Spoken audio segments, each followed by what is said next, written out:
Labas, Jurga. Labas, Virgi. Labas. Vis tik mes turim paklausti, ar labai lauki kalėdinių dovanų? Turbūt kaip visi, ir taip ir ne.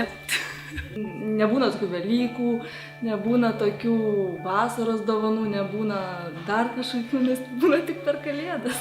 Dažniausiai sulaukiam atvirukų, kur su nuoširdžiausiais linkėjimais ir visokiausių būna, kartais vaikų pieštų. Dar būna visokie paveiksliukai, atvirukai, buteliai vyno, kurie šiaip yra gerai. Dažniausiai gauname saldžias dovanas, tos, kurios ilgai po švenčių neužsilieka ir kartais net švenčių nesulaukia.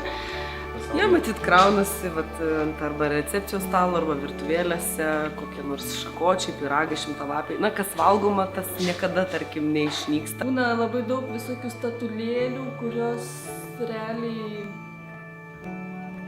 renka dulkės. Ne visos tikrai tos dovanos galbūt kūrybiškos itin yra. Pati dovana, pats turinys, jos matyt nėra tiek svarbu, kiek pats pasidalinimas, to gerumo ir džiaugsmo. Kalėdiniai dovanai, manau, yra svarbiausia nuoširdumas. Esmė visų mūsų dovanojančių jų, ar ne, tiek mamai, tiek draugams, tiek, sakykime, visiems, kuriuos nori padovanoti, tai tu jiems nori padovanoti emociją. Aš manau, kad vaikams, ypač tie, kurie yra galbūt šiek tiek likimo nuskriausti, labiausiai trūksta šypsenų, apkabinimų ir švelnių žodžių, švelnių prisilietimų. Ir tai, manau, yra svarbiausia. Tikrai svarbiau negu auksinė juostelė perjuostas raudonas popierius su kažkokia įmantrė statulėlė viduje. Čia buvo, ne? Fokusas geras? Geras. Okay.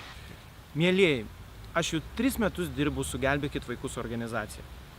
Šiemet labai norėčiau jūs paraginti nešvaistyti pinigų ant kažkokių nesąmoningų kalėdinių dovanų.